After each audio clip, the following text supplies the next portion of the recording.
This is a root cause analysis case study of the reactor issues that occurred at Fukushima Daiichi in March 2011. Today we will do an overview of how a nuclear reactor works, look at the timeline of events that occurred after the earthquake in March 2011, look at a cause map or visual root cause analysis that outlines the causes leading to the reactor issues, and then discuss some lessons learned that can be applied to broader industries than just nuclear power. A nuclear reactor produces heat resulting from a nuclear chain reaction. That heat is used to produce steam that turns a turbine to create electrical power. That chain reaction can be stopped by inserting control rods. However, heat continues to be produced because that nuclear reaction has created unstable isotopes that will continue to decay and produce heat. This is called decay or residual heat. In order to protect personnel outside the reactor from the radiation that is within the reactor, there are 5 levels of containment. These are essentially barriers that stand between the release of radioactivity and people outside of the plant. The first is the fuel pellets themselves. These fuel pellets are put together in fuel rods and are cladded, which is the second level of containment. The reactor pressure vessel, which contains the water that is heated, is the third level of containment. The containment vessel, which surrounds the pressure vessel, is the fourth level, and the reactor building provides the fifth level of containment. Because cooling is so essential to the safe operation of a nuclear reactor, there are several cooling and backup cooling systems. The normal cooling system is powered by the electrical grid or the reactor itself. Backup power is provided from diesel generators should there be a loss of the grid. Additional backup power is provided from batteries that are kept on site. Should there be a problem with the normal cooling system, backup cooling can be provided by the suppression pool on site, and if more cooling than that is needed, backup cooling can be provided with seawater using seawater pumps that are also on site. On March 11, 2011, at 2:46 in the afternoon, an earthquake of magnitude 9.0 hit off the coast of Japan. The large yellow circle on the map shows the initial earthquake. All the other dots are aftershocks that occurred in the hours, days, and months after the earthquake. The black star indicates the location of Fukushima Daiichi. As a result of the earthquake, the reactors shut down automatically per design. However, damaged equipment causes a complete loss of all off-site electrical power. So no electrical power was able to get to the site after the earthquake. About an hour later, a tsunami hit the Daiichi plant. The height at the plant was over 10 meters or 33 feet. This map shows the tsunami wave heights over the Pacific Ocean. You can see that Japan got the worst brunt of the tsunami waves.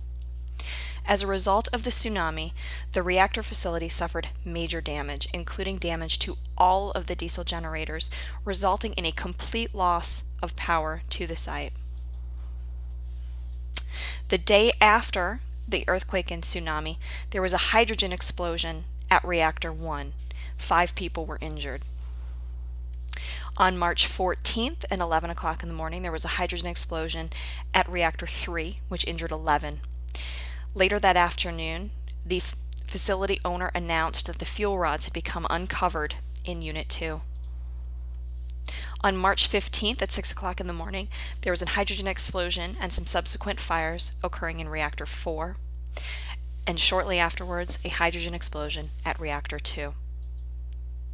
We can look at these issues that cause damage and radiation exposure from these issues in a root cause analysis visual form or a cause map. We begin with defining the problem. First, we look at what the problem is. In this case, there was an earthquake, tsunami, resulting in reactor damage.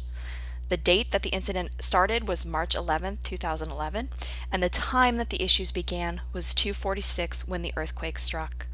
Something that was different, unusual, or unique is that the tsunami waves were over 10 meters or 33 feet, which is extremely high.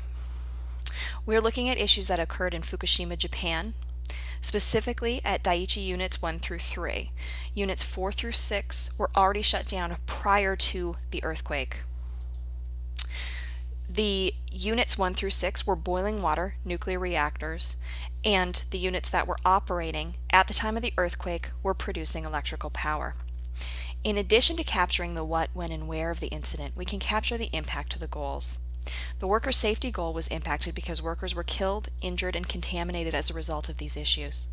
The public safety goal was impacted because of the potential for health impacts to the public due to the exposure to radiation. The environmental goal was impacted because there was a significant release of radiation to the environment.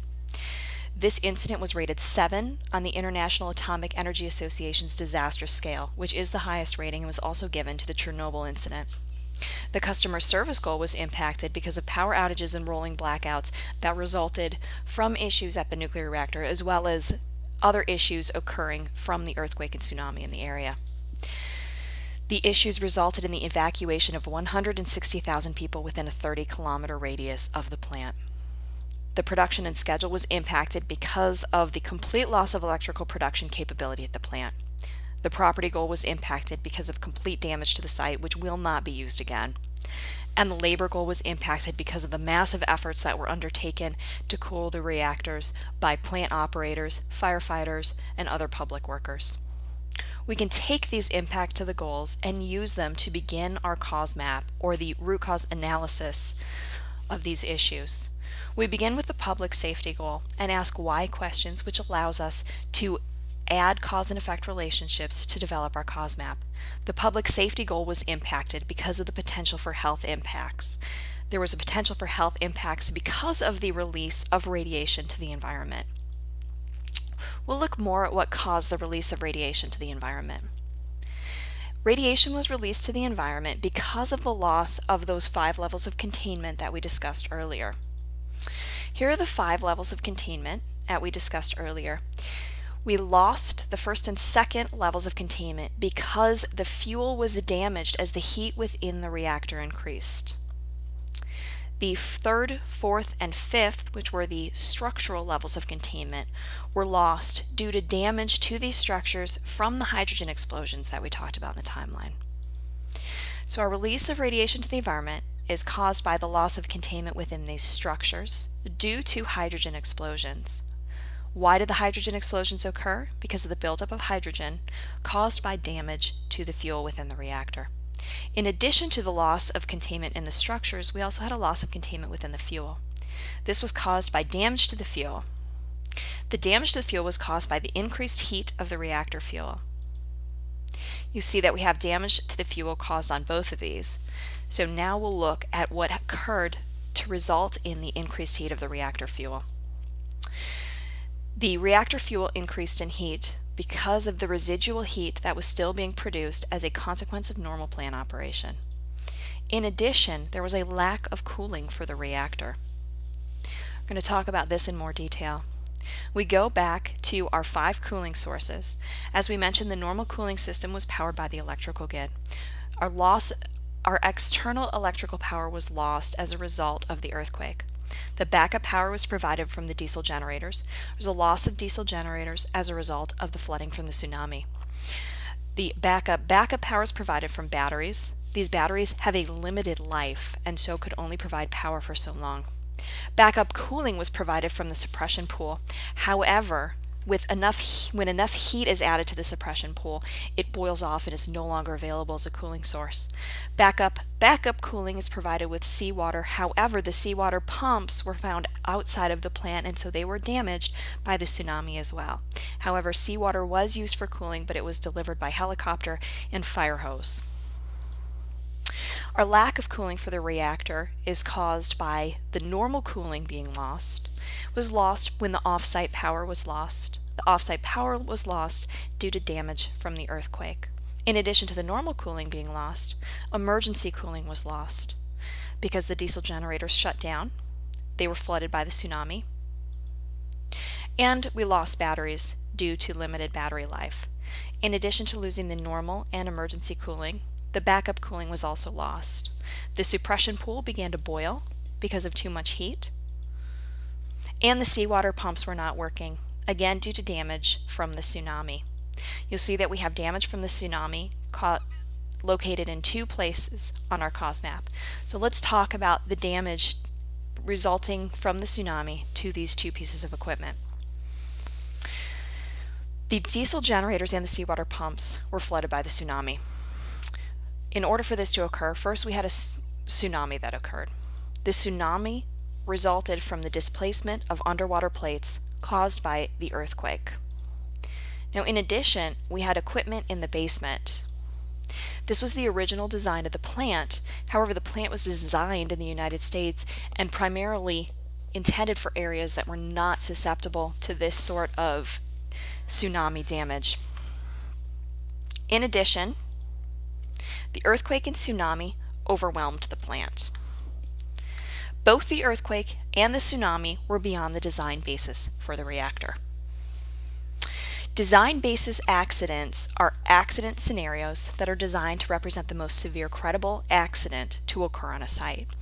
At Fukushima, the design basis earthquake, which was intended to represent the most severe earthquake that the site would see, was set at 8. Of course, the earthquake that happened in March of 2011 was a 9, and so this was higher than the design basis.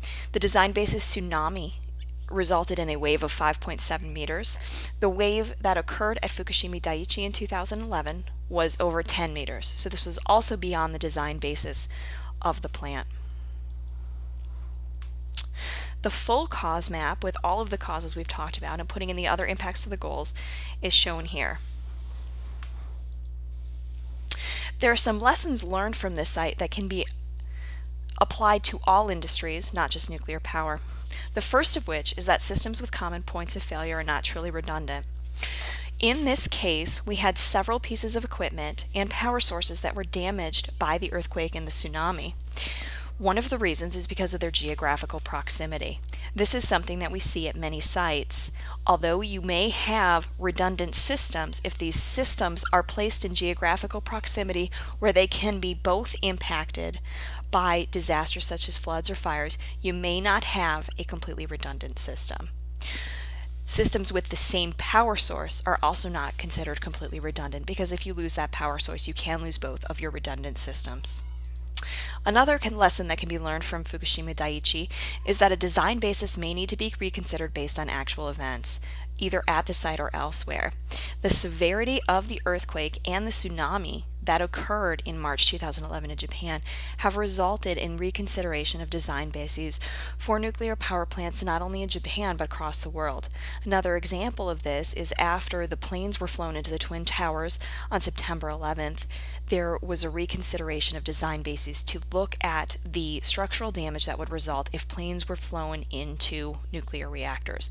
It's important when events that are out of the ordinary occur that we look at our ability for our sites to withstand these sort of events if they need to, based on the level of risk and the site that they're at.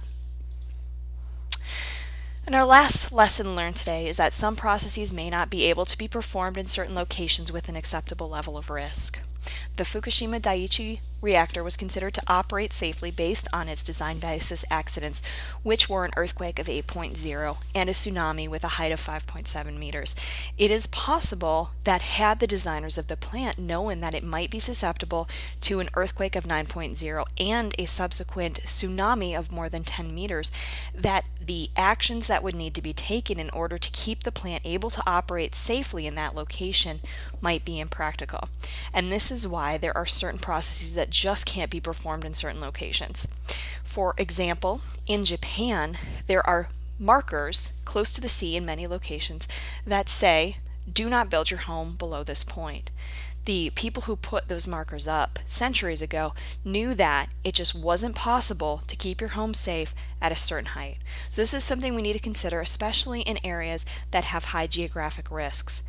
Are the processes that we're looking at appropriate for those areas? Thank you for joining us for our root cause analysis on Fukushima Daiichi today. We have many other examples on our site, www.thinkreliability.com, and I hope you enjoy those as well. Thank you.